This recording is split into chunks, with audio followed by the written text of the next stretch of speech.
俗语，说俗语，俗语说不尽。今日要讲俗语是红尾当较好食赤章，意思是新鲜的红尾当伊好食的程度袂输好赤章。这是比如讲出名的牌子品质无一定是上好的。一般来讲，红尾当的价值当然袂当甲赤章相比拼。消费者嘛普遍认为讲赤章的肉质比较好食，因过内行人认为这个红尾当比赤章搁较好食。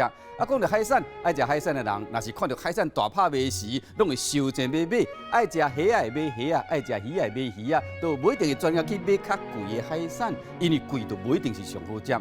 甚至专家讲，无爱名牌先做，记下做。一般呢，因较务实，对名牌反应较冷淡。目前做的人呢，因买物件重实用，前后拍算，袂乌袂开钱。相信做人，若是买名牌，一般拢是为了要做礼物。今日即讲俗语是红尾当靠食赤章。